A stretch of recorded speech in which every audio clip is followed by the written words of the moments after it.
हम home makers अपनी पूरी एफ़र्ट लगा के अपने घर को अच्छे तरीके से ऑर्गेनाइज़ करके रखते हैं और अपनी पूरी एफ़र्ट इसके अंदर प्लेस करते हैं कि हमारा घर जो है वो नीट एंड क्लीन रहे, हमारा किचन नीट एंड क्लीन रहे।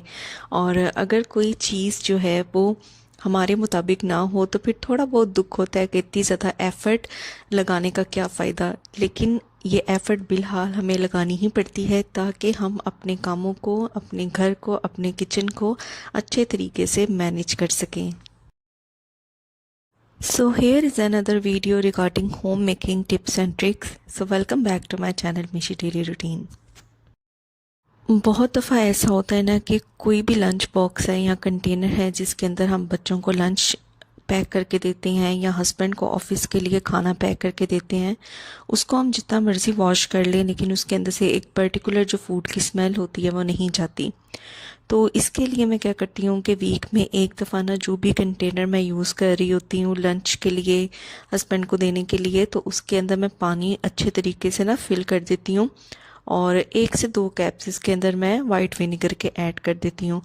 तो सिर्फ पानी और विनेगर जो है वो ऐड करके तो इस लंच बॉक्स का या इस कंटेनर का लिड लगा के मैं इसको साइड पे रख दूँगी। ऑलमोस्ट 20 मिनट्स के लिए ना मैं इसको ऐसे ही छोड़ दूँगी ताकि जो भी स्मेल वगैरह है वो इस वाइट विनेगर की वजह से ख़त्म हो जाए। तो यहाँ पे ऑलमोस्ट 15 टू 20 मिनट्स हो चुके थे। अब लिड को मैंने ओपन कर दिया है और ये वाला जो पानी है इसको मैं सिंक में ड्रेन कर दूंगी। अच्छा, यहाँ पे अब इसको हम नॉर्मल तरीके से वॉश कर लूँगी जिस तरह हम बाकी बर्तनों को वॉश करते हैं। तो सिंपल स्पॉन्ज के ऊपर मैं थोड़ा सा डिश वॉश लिक्विड ऐड करूँगी और दोबारा से इसे क्लीन कर लूँगी। तो इस तरीके से जो भी स्मेल वगैरह होती है फूड की जो बिल्कुल भी आम वॉशिंग से नहीं जाती, आप सिरके वाले पानी के अंदर इसको डिप करके रखेंगे ना तो बहुत अच्छे तरीके से इसके अंदर से जो भी फूड की स्मेल होगी वो ख़त्म हो जाएगी। किसी भी किस्म की जो स्मेल है वो बाकी नहीं रहेगी।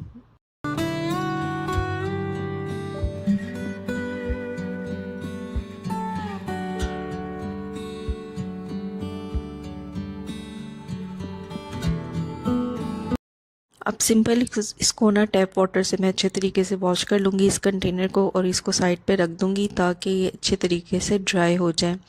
आप भी अगर इसको आजमाना चाहते हैं तो ज़रूर इसको फॉलो करें क्योंकि समर सीज़न में ना अक्सर लंच बॉक्स में से ना फूड की जो स्मेल है ना वो बहुत ज़्यादा आने लग जाती है और आम क्लीनिंग से ना ये स्मेल जो है ना वो नहीं जाती। तो इस तरीके से बिल्कुल ख़त्म हो जाएगी। हमारे इस्तेमाल की छोटी छोटी ऐसी बहुत सी चीज़ें होती हैं जिनको हम ऐसे ही अपने कैबिनेट्स के अंदर, ड्रॉर्स के अंदर रख देते हैं और जब हमें इन्हें ढूंढना होता है तो हमारे लिए बहुत ज़्यादा डिफ़िकल्टी होती है। और जो कैबिनेट्स होती हैं, जो ड्रॉर्स होते हैं, उनकी लुक भी बहुत ज़्यादा मैसी लगती है। तो मैं इस तरीके की छोटी छोटी बास्केट्स का यूज़ करती हूँ जिसके अंदर ये सारी छोटी छोटी चीज़ें मैं ऐड करके रख देती हूँ। तो एक तो ये है कि इनको निकाल के जो ड्रॉर है ना उसकी क्लीनिंग करना बहुत ज़्यादा आसान हो जाता है और दूसरा ये है कि चीज़ों को सॉर्ट आउट करना बहुत ज़्यादा आसान हो जाता है। तो मैंने आज इन ड्रॉर्स को क्लीन करना था, इन 2 ड्रॉर्स को। तो इस तरीके की बास्केट्स के अंदर अगर ये छोटा छोटा सामान रखा हो तो इनको बाहर निकाल के ड्रॉर को क्लीन करना बहुत ज़्यादा आसान हो जाता है। और ये चीज़ें ना मैंने सेग्रीगेट करके रखी हुई हैं कि कौन सी पर्टिकुलर चीज़ें जो हैं वो मुझे एक कंटेनर के अंदर रखनी है और कौन सी दूसरे। तो इस तरह लाइफ जो है ना वो बहुत ज़्यादा आसान हो जाती है। जो भी कैबिनेट्स होते हैं या ड्रॉर्स होते हैं ना उनकी लुक जो है वो बिल्कुल भी मैसी नहीं लगती। तो देखिए कितना ज़्यादा आसान था। कैबिनेट्स के अंदर से इन दोनों बास्केट्स को मैंने निकाला और अच्छी तरीके से मैंने इस कैबिनेट को क्लीन भी कर लिया और दोबारा से ये सारा सामान जो है वो बास्केट्स वाला वो मैंने कैबिनेट के अंदर प्लेस भी कर लिया। तो इस तरह बहुत ज़्यादा आसानी हो जाती है बजाय ये कि आप एक एक छोटी छोटी चीज़ निकालें और फिर कैबिनेट को साफ़ करें या ड्रॉर को साफ़ करें और फिर अगेन उन छोटी छोटी चीज़ों को दोबारा से ड्रॉर के अंदर रखें। तो ये काफ़ी ज़्यादा मुश्किल हो जाता है।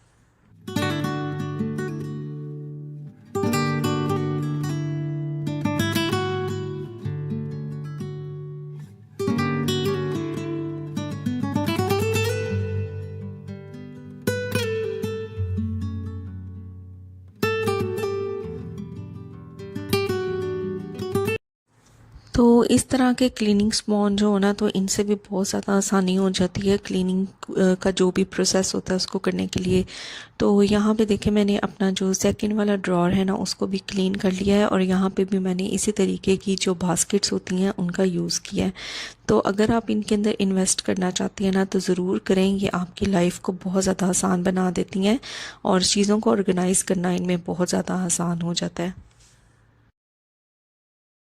तो हम सभी के घरों में ऐसा होता है कि जब भी कोई लेफ़्ट ओवर फूड होता है उसको हम इस तरीके के जो कंटेनर्स होते हैं उनके अंदर रख के तो फ्रिज के अंदर रखते हैं, चाहे वो घी हो चाहे वो कोई भी लेफ़्ट ओवर फूड हो, तो उनको हम कंटेनर्स के अंदर पैक करते हैं। लेकिन एक छोटा सा जो टिप है ना वो हमें फॉलो कर लेना चाहिए इससे पहले कि हम इनको ऐसे ही फ्रिज के अंदर रखें। देखिए जब भी हम कोई सालन वगैरह इन कंटेनर्स के अंदर डालते हैं, कोई लेफ़्ट ओवर फूड डालते हैं या घी हम ऐड करते हैं, तो क्या होता है कि थोड़ा बहुत जो है वो स्पिल हो जाता है और कंटेनर की साइड्स या बॉटम पे भी लग जाता है। तो फ्रिज में रखने से पहले ना एक दफ़ा इन कंटेनर्स को अच्छे तरीके से वाइप आउट कर लिया करें, ताकि जब भी आप इनको फ्रिज के अंदर रखें तो फ्रिज की जो सरफेस है, जो शेल्फ्स हैं, उनके ऊपर किसी भी किस्म के ऑयल के या ग्रीस के मार्क्स ना लगे, क्योंकि बाद में उनको शेल्फ से रिमूव करना ना बहुत ज़्यादा हेक्टिक हो जाता है, मुश्किल हो जाता है।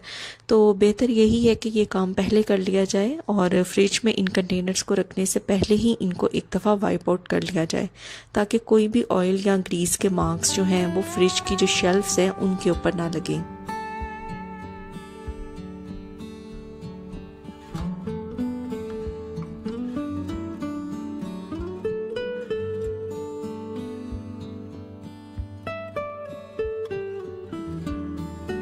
तो यहाँ पे ना मैं आपके साथ शेयर करने लगी हूँ दो इस तरीके की ऑर्गेनाइजिंग बास्केट्स, और इन बास्केट्स के पीछे ना दो दो होल्स दिए हुए हैं, तो आप इनको इजीली ड्रिल करके भी हैंग कर सकते हैं।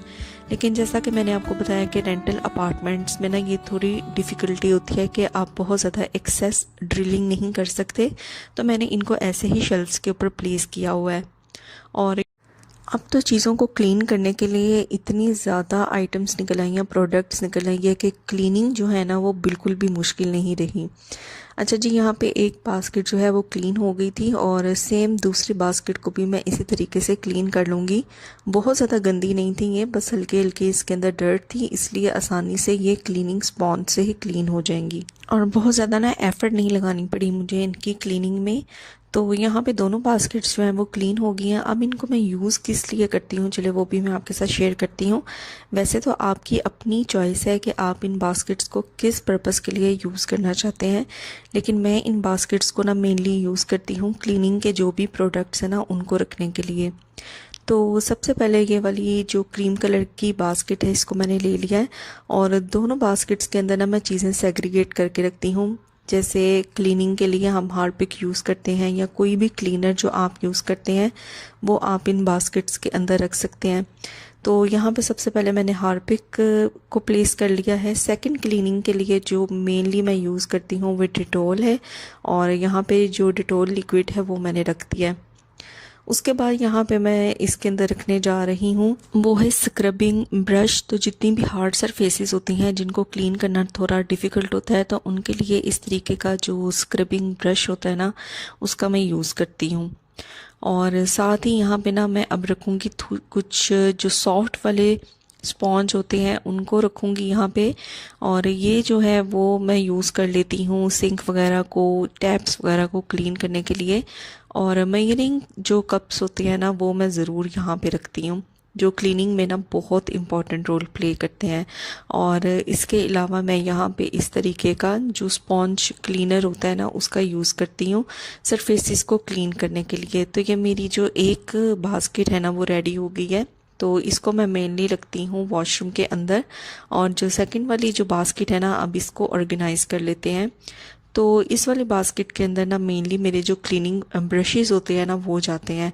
तो एक इसी तरीके का मेजरिंग फ्लास्क मैंने लिया है और उसके अंदर जो क्लीनिंग से रिलेटेड ब्रशेस होते हैं ना उसको ऐड किया है।